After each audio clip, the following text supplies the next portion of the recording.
Bonjour à tous, alors je souhaitais aujourd'hui avec vous entamer la fiche de TD numéro 17 sur les mouvements à force centrale et corriger avec vous cet après-midi sur cette séance du TD du vendredi après-midi 3 avril. Corriger avec vous deux exercices très proches du cours. C'est-à-dire que là je vais vous donner la correction, je vais faire une correction commentée, dans la mesure où ils sont relativement proches du cours, ils sont assez simples. Donc là on va pas forcément perdre du temps ici ensemble à faire une correction en direct, en live. Alors je vais commencer par l'exercice numéro 2 sur le côté central de la force. On vous parle d'une force centrale, vous voyez, une force centrale qui dérive d'une énergie potentielle. Alors cette énergie potentielle ne dépend que de R, d'accord. Elle est en 1 demi de kr carré, k étant une constante positive, r étant la distance OM. On vous donne les conditions initiales en coordonnées cartésiennes. Et les questions sont toujours classiques, elles sont toujours les mêmes, vous voyez. Déterminer l'expression de la force F centrale conservative qui dérive de cette énergie potentielle et montrer qu'elle s'exprime en fonction du vecteur position OM. Montrer que le moment cinétique du point M par rapport au centre de force O se conserve et en déduire sa valeur avec les conditions initiales. Donc là, il faut appliquer le théorème du moment cinétique. Troisième question, toujours la même chose, en déduire que le mouvement est plan. Là, c'est la conservation de la direction du vecteur moment cinétique du point M par rapport au centre de force O. Montrer que l'énergie mécanique se conserve par application du théorème d'énergie mécanique et déterminer la valeur de cette énergie mécanique. Démontrer que le produit R carré est à point d'une constante à tout instant. Ça se base sur la conservation de la norme du moment cinétique. Et après, un travail toujours le même sur l'énergie potentielle effective. D'accord ? Donc on y va, on démarre ensemble cet exercice. Exercice numéro 2 de la fiche de TD numéro 17. Voilà, j'ai modifié un peu le réglage de la caméra, là je pense que c'est un peu plus visible pour tout le monde. Alors vous voyez, la rédaction est toujours ici la même. Le système point matériel, il est soumis à une unique force centrale. La force centrale toujours de la même forme, F de R selon ER. Le centre de force O, il est fixe, d'accord, et dérive de l'énergie potentielle. Cette force dérive de l'énergie potentielle en 1 demi de kr carré, K strictement positif, et R égale OM. Bon. Par définition, ici, de toute force conservative, le travail élémentaire de cette force F dans R est égal à moins DEP de M dans R. Que l'on traduit en coordonnées sphériques, on l'a déjà fait ensemble. C'est-à-dire qu'ici, on va traduire à gauche, ici, le travail élémentaire de cette force. Donc la force produit scalaire, le vecteur déplacement élémentaire, en coordonnées sphériques. Une composante selon ER, DRER. Une composante selon θ, R d θ, θ. Une composante selon EφI en R sin θ dφ. Scalaire, bien sûr, F de R selon ER. Donc, bien sûr, on va distribuer, il ne va rester que la composante en ER scalaire ER, donc F de R dr.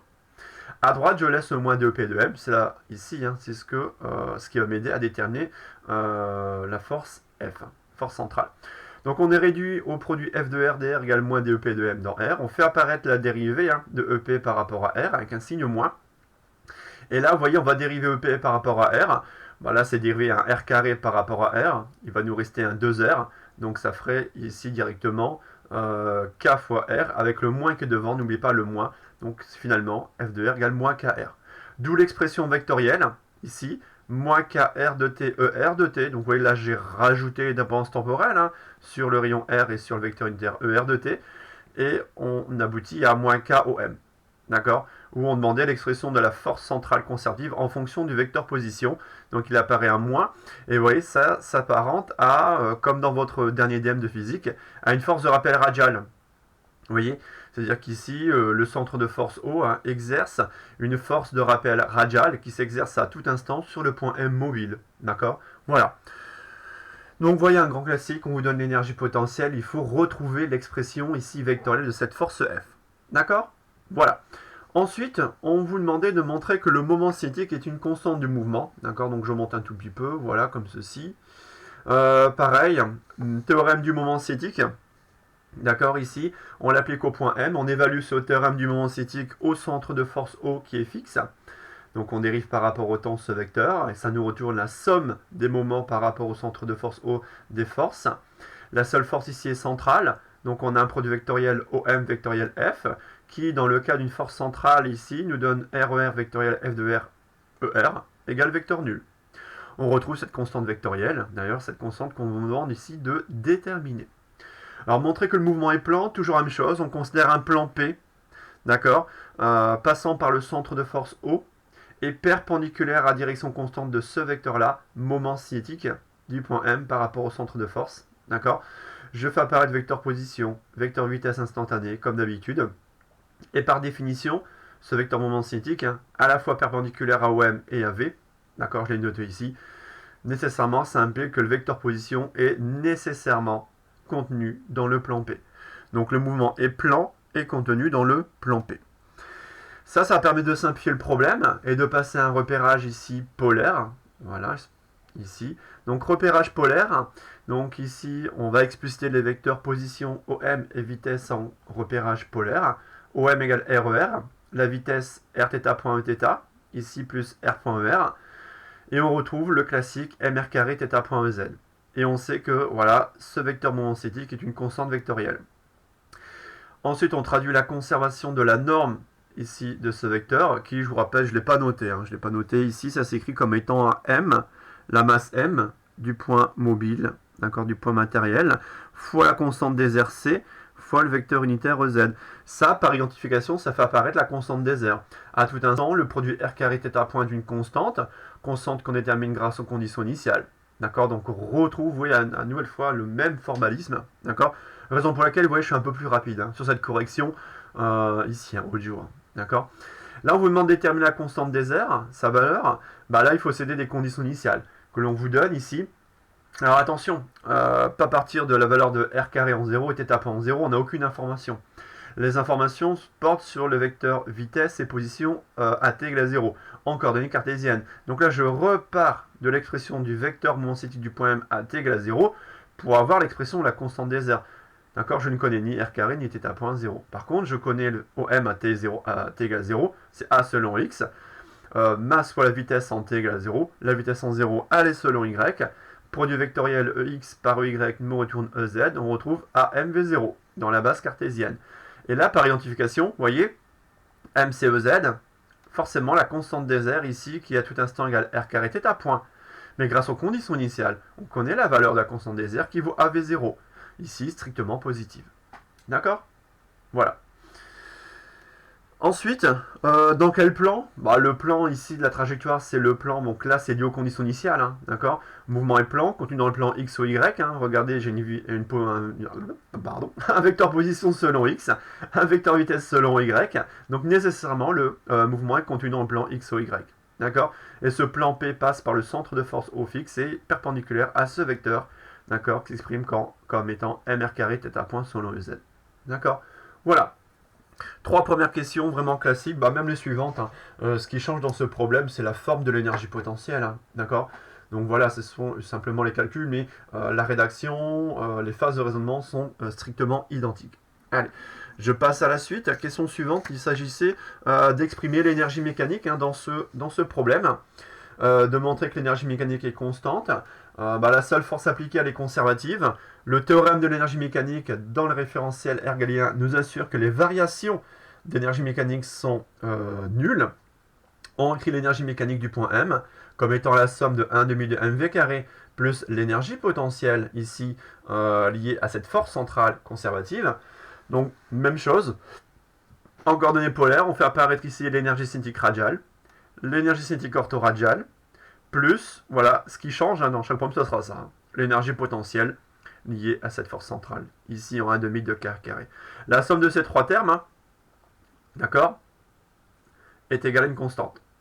Et cette constante, on détermine grâce aux conditions initiales. Pareil, vous ne partez pas de cette expression-là pour avoir la valeur d'énergie mécanique ici à t égale 0, vous partez de ceci, puisque la vitesse en 0, on connaît, ça fera V0 au carré, et ici, l'énergie potentielle, R, ici, le vecteur position, la norme du vecteur position à t égale 0 vaut A. Donc on remplace directement la vitesse en 0 plus le fait que R, ici, OM en 0 égale A selon X, donc R égale à A, on remplace ici dans l'énergie potentielle. Donc on a, ici, on traduit ces deux fonctions, ici à t égale 0, et on aura 1 demi de mv0 carré plus 1 demi de k carré égale une constante, grâce aux conditions initiales données dans l'énoncé. Voilà. Et on termine ce problème, question 5 et question 6, par, même chose, l'étude de l'énergie potentielle effective. D'accord, donc même chose, cette fonction énergie potentielle effective, c'est la somme d'une énergie cinétique orthoradiale plus l'énergie potentielle d'interaction. Donc là, je n'oublie pas d'aller reprendre ce terme en 1/2 de mr carré θ point carré, auquel j'ajoute 1/2 de kr carré, l'énergie potentielle d'interaction. Quand je fais ça plus ça, d'accord, voilà, j'ai l'énergie potentielle effective. D'accord, voilà. Donc l'énergie mécanique, elle se réduit à 1/2 de mr point carré. Je n'oublie pas ce terme-là, d'énergie cinétique radiale, auquel j'ajoute l'énergie potentielle effective. Et là, c'est un problème, je rajoute ici, pour faire gagner un peu de temps. J'ai l'impression d'être rapide. Problème, ici analogue, ici, à un système conservatif, voilà, unidimensionnel. Donc on se ramène, pardon, à l'étude d'un système conservatif unidimensionnel. Voilà, très simplement. Donc voilà. Ensuite, voilà, on va réexprimer cette énergie potentielle effective ici, puisqu'on va faire apparaître, comme dans le cours, pour ça je suis rapide, comme dans le cours, la constante des airs, c'est égal r carré θ point. C'est-à-dire que là je réécris l'énergie potentielle effective, 1/2 de m r carré θ point carré, plus 1/2 de kr carré. Donc là, le passage de là à là, je vous rappelle, est assuré par le fait qu'à tout instant, on a montré que C égale r carré θ point est une constante, la constante des airs. Voilà. C'est-à-dire qu'ici, rappelez-vous, il apparaît ici un C carré, ça fait R4 θ point carré. Si je divise R4 θ point carré par R carré, il me reste bien du R carré θ point carré. Voilà. Donc, on réécrit l'énergie cinétique orthoradiale en fonction de la constante des airs. On rajoute l'énergie potentielle. Hop, et voilà. Et là, le passage de là à là est assuré par le fait que voilà, la constante des airs, oui, elle est donnée, elle est constante, et cette constante vaut AV0. D'accord? Donc on aura A carré V0 carré sur R carré plus 1/2 de KR carré. Voici l'expression ici de l'énergie potentielle effective. Et je rappelle l'intérêt si cette fonction ne dépend que de R. Donc on vérifie les dépendances en R. Il faudra faire attention, on va tracer le graphe. Dépendance en 1 sur R carré. Donc tous ces termes-là sont positifs. Et un terme ici en R carré où ces deux termes-là sont positifs. D'accord? Parce que oui, une fois que vous avez déterminé l'expression littérale de l'énergie potentielle effective, il faut tracer l'allure de l'énergie potentielle effective en fonction de R. Donc là, je vous rappelle, l'étude de cette fonction-là, elle nous donne finalement les limites du mouvement radial, d'accord, et les positions d'équilibre, ainsi que leur stabilité. D'accord? Donc il faut tracer ce graphe-là. Donc là, on y va. Là, on voit ici un R, ici étant la donnée ici de la distance radiale. C'est bien une grandeur qui est positive par définition. Donc on a bien une fonction à valeur positive. Fonction à valeur positive, allez, on y va. Passage limite quand R tend vers 0, ce terme-là tend vers 0, ce terme-là diverge. Ça tend vers plus infini. Donc conclusion, la limite de l'énergie potentielle effective, quand R tend vers 0, d'accord, cette limite, elle existe et elle tend vers plus infini. Quand R tend vers plus infini, ça va tendre vers 0, on a 1 sur R carré, ça va tendre vers plus infini. Donc l'énergie potentielle effective, elle tend bien vers plus infini quand R tend vers plus infini. Donc vous voyez, elle tend vers plus infini en 0 et elle tend vers plus infini en plus infini. D'accord? Voilà, après, on peut également montrer, une étude de fonction montre que là, on a c'est pas demandé, mais c'est vrai que je ne l'ai pas fait, on peut le faire. Je regarde le temps, on est déjà 13 minutes, bon, j'aimerais bien corriger un deuxième exercice en plus, que voilà, cette fonction admet un minimum. En fait, un minimum en R0, c'est la position d'équilibre stable. C'est-à-dire que là, voilà, moi je l'ai admis directement. D'accord, voilà, voici le graphe d'énergie potentielle effective. D'accord, voilà. Donc, ça tend vers 0, ça tend en plus infini en 0, et ça tend en plus infini quand R tend vers plus infini. D'accord. Donc là, je montre bien ici la décroissance en 0 en 1 sur R carré, qui est très, vous voyez, qui est très brutale. Décroissance en 1 sur R carré, quand R tend vers 0, c'est le terme prédominant. Et ici, en R carré, donc une fonction, je fais même apparaître une cuvette parabolique. Ça, c'est voilà, une fonction en x carré, pardon, en R carré. Donc, bien montrer la différence entre une décroissance en 1 sur R carré, au voisinage de 0, et ici, le reste, ici, voilà, le terme prédominant en R carré, pour les valeurs de R suffisamment grandes. Ok ? Voilà, donc ça, je ne l'ai pas noté, je ne l'ai pas écrit, je ne l'ai pas établi. Je définis juste une position d'équilibre stable, R0. En effet, graphiquement, il apparaît un minimum d'énergie potentielle effective. Ça permet de définir une énergie potentielle effective minimale. la valeur ici en R0. Et vous voyez, quel que soit l'endroit où vous placez votre droite d'énergie mécanique, qu'elle soit ici, ici, ici, ici, ou peu importe, du moment qu'elle soit supérieure à cette valeur minimale d'énergie potentielle effective en R0, vous aurez toujours un état lié. La trajectoire est bornée. J'ai pris ce cas-là. Énergie mécanique, elle est constante. Ouais. Le système, il est bien conservatif. Donc, on a des droites horizontales d'énergie mécanique. On a ici deux points, deux abscisses. C'est des abscisses des points d'intersection de cette droite d'énergie mécanique avec la courbe d'énergie potentielle effective. On vous dit entre guillemets les points d'arrêt, d'accord, les solutions de cette équation, ici. Donc, trajectoire bornée. D'accord, c'est-à-dire que là, pour cette valeur d'énergie mécanique là, constante, R appartient à R min, R max. D'accord. Quand on vous demande d'ailleurs de déterminer ici, ça fait apparaître, on vous dit, ce sont les rayons des deux trajectoires circulaires de la particule dans un tel champ de force centrale conservatif. Donc on traduit cette équation, voilà, on cherche les valeurs de R. Donc ce sera R min, R max. Solution de l'énergie potentielle effective. Donc là, j'ai remplacé C par AV0, l'énergie potentielle. Donc, tout ça, c'est l'énergie potentielle effective. Égale l'énergie mécanique. Je prends la valeur qui m'est donnée grâce aux conditions initiales. 1 demi de mv0 carré plus 1 demi de ka carré. Alors, comment résoudre ceci? On cherche la valeur de R. Vous voyez, j'ai du 1 sur R carré ici. J'ai du R carré, et ça, c'est constant. Donc, je vais multiplier par R carré. Comme ça devient constant. Là, j'ai du R4, et tout ça, c'est un coefficient constant devant, ici, du R carré. Donc, je répète, là, j'aurai un terme indépendant de R carré. Là, j'aurai du R4, et là, j'aurai du R carré en multipliant les deux membres de l'équation par R carré. Je peux même effectuer un changement de variable et poser x égale R carré. Vous voyez? Donc là, je fais apparaître une équation polynomiale d'ordre 2, d'accord, ax2 plus bx plus c, en posant grand X égale R carré. Je résous, et j'ai deux solutions, R1, R2, R min, R max.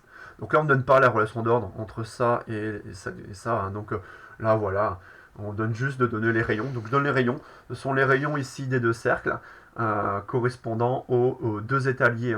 D'accord, on a bien deux états liés. C'est lié à la trajectoire qui est bornée compte tenu de ce profil d'énergie potentielle effective. D'accord?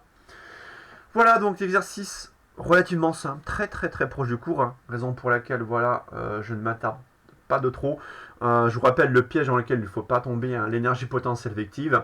Il ne faut surtout pas tracer l'évolution de cette énergie potentielle ici. Il ne faut pas tracer ça. Il faut tracer 1 demi de kr carré plus l'énergie cinétique orthoradiale. Et vous aurez les variations spatiales de l'énergie potentielle effective. Donc ne tracez surtout pas, d'accord, EP en fonction de R, mais EP effective en fonction de R. Donc vous rajoutez à l'énergie potentielle réelle, ici, pardon, voilà, j'ai remonté pour ceux qui n'ont pas le temps de noter, l'expression de l'énergie cinétique orthoradiale. Voilà. Ok. Donc voici un autre exemple de force centrale où on a un potentiel, une énergie potentielle EP de R, ici de forme parabolique en 1,5 de kr carré. D'accord? Voilà, donc ça c'est l'exercice numéro 2, le plus simple de la fiche de TD. Il y en a un second que j'aimerais bien aborder avec vous dans le temps imparti ici pour cette séance de TD. Donc là je prends peut-être un peu plus de temps, c'est l'exercice, il faut que je retrouve le 1 de la fiche de TD sur la force centrale en 1 sur R cube. Oui, donc on va reprendre ensemble cet exo numéro 1, force centrale en 1 sur R cube. Il est où? Il est où? Il est ici. Voilà. Donc on y va. Alors exo étoilé dans la mesure où la détermination de la force est un peu plus compliquée. D'accord? Donc là, voilà. Donc l'énoncé ici, je lis avec vous. Quelles sont les informations importantes? On a un point matériel, pareil, dans un référentiel R galiléen. On a une force ici en moins A sur R cube ER, en coordonnées sphériques de centre de O, A étant une constante positive. On vous donne des conditions initiales. Vous voyez, les conditions initiales, elles sont dans le repère cartésien, EX, EY. D'accord? Donc on vous donne évidemment position et vitesse initiale de la particule. Première question, ici, montrer que le mouvement est plan, déterminer le plan en trajectoire. Ça sera rapide. Théorème du moment cinétique, le plan P, blablabla. Justifier que la force F est une force conservative. Alors justifier, puis après on déduire l'énergie potentielle. D'accord?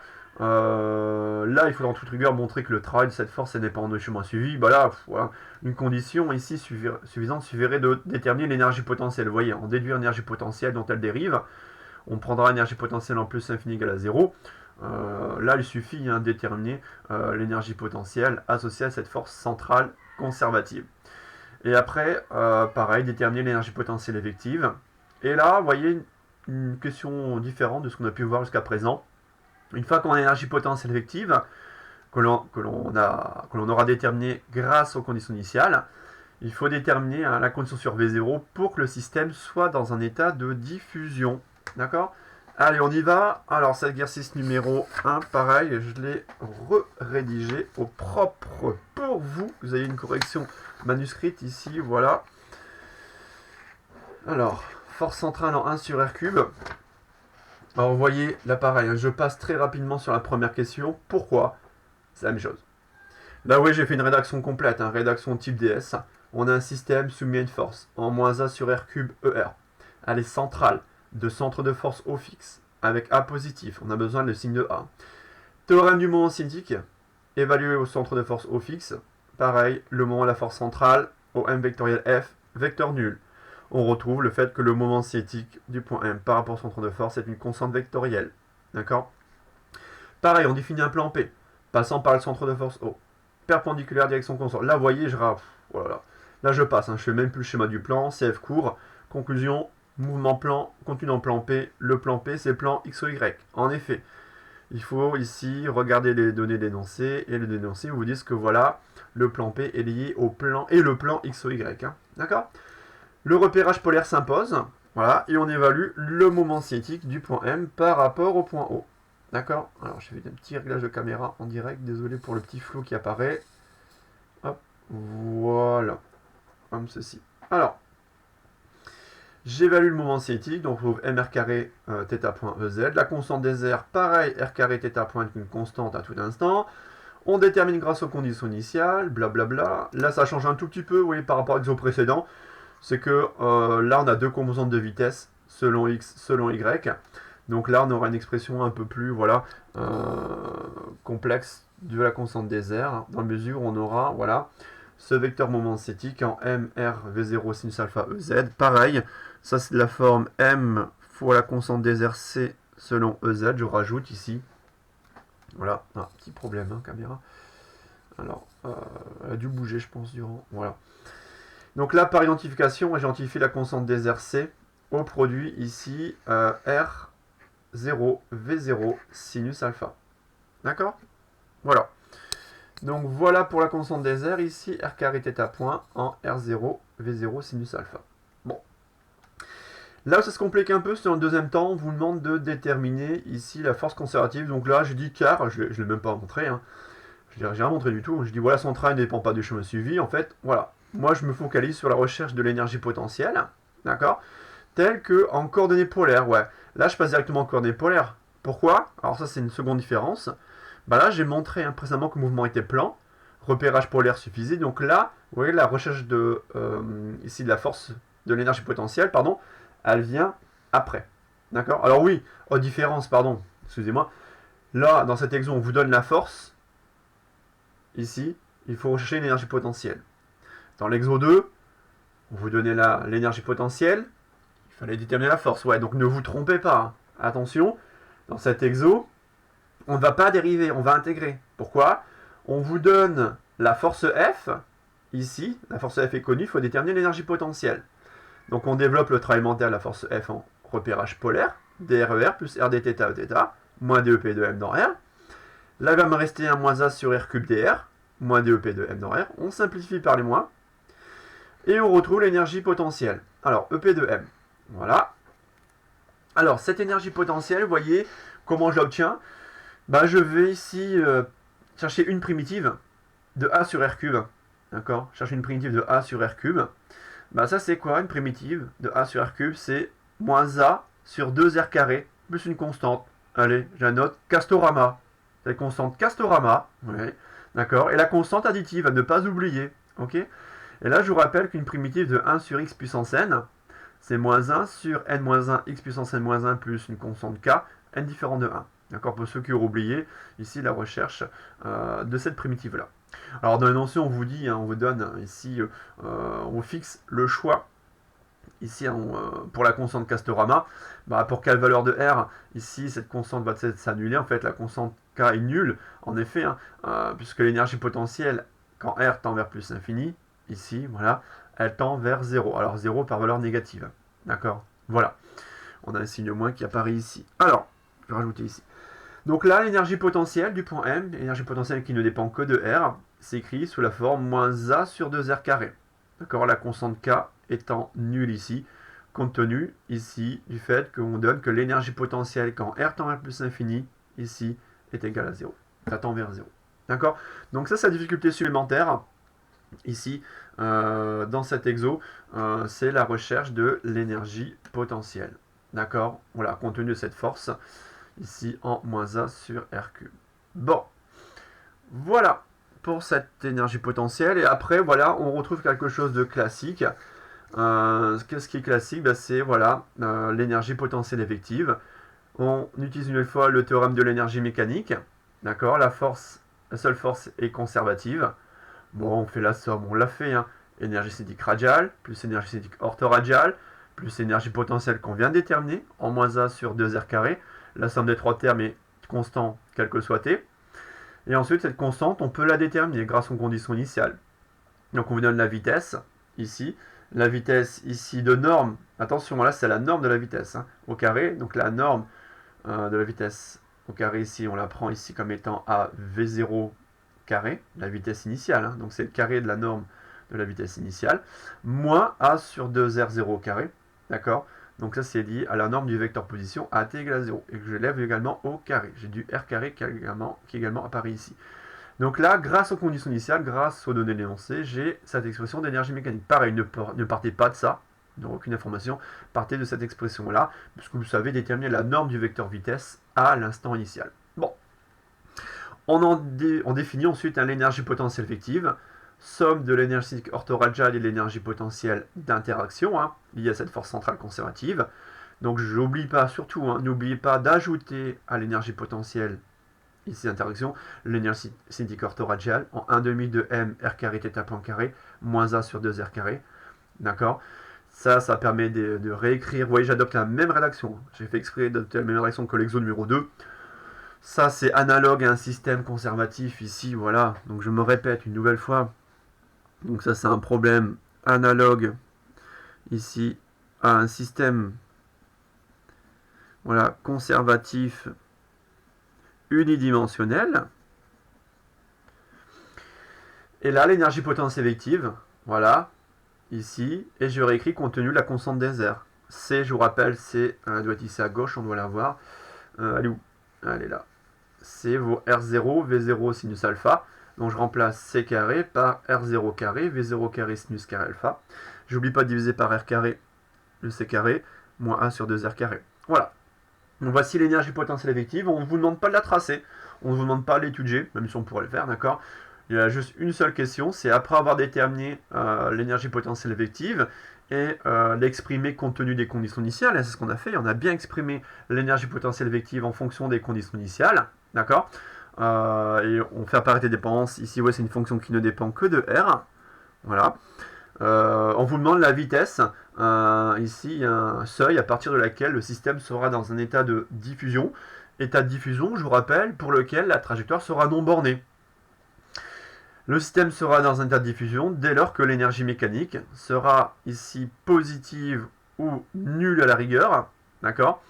Ça, c'est lié à l'étude du cours. Rappelez-vous, dans le cours, le signe de l'énergie mécanique nous renseigne ici sur voilà, la trajectoire, la nature de la trajectoire. Donc là, il faut une énergie mécanique strictement positive.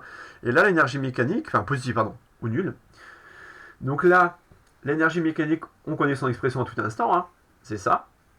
Elle est constante, mais on connaît la valeur de cette constante. Donc on prend cette expression-là, et d'ailleurs on cherche la valeur de la vitesse initiale, hein, valeur V0, au-delà de laquelle le système sera en état de diffusion. Donc on prend cette valeur d'énergie mécanique-là, on traduit le fait que cette énergie mécanique doit être positive ou nulle pour avoir une condition sur V0. Voilà. C'est-à-dire qu'au-delà de cette vitesse, V0, d'accord, dès que V0 sera supérieur à racine de A sur MR0 carré, d'accord, on aura quoi? On aura ici un état de diffusion. D'accord? Et le cas limite, le cas où V0 est égal à la racine de A sur MR0 carré, c'est une trajectoire parabolique. D'accord?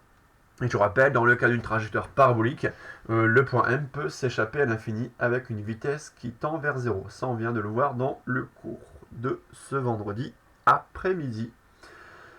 Voilà, bon, j'arrive à une demi-heure, pile poil, parfait, sur cette séance d'exercice. Je vous rappelle, donc là, on a traité deux exercices très simples, d'accord. Exercice 1, d'accord, sur les forces centrales en 1 sur R3. L'exercice numéro 2 sur le côté central de la force. Ensuite, on va quasiment tous les faire. Ouais. Donc les vacances approchant, bien sûr, il y en aura, vous aurez le temps, j'espère, de les regarder. On les regardera ensemble, sur des créneaux qu'on pourra éventuellement définir. Hein. Ces exercices ici, voilà, il faut quasiment tous les faire. J'en ai encore en stock, j'en ai encore pas mal en stock, que je vous donnerai au fur et à mesure. Voilà, voilà pour moi aujourd'hui sur cette séance de TD, d'accord, correspondant aux exercices 1 et 2 de la fiche de TD numéro 17. Voilà.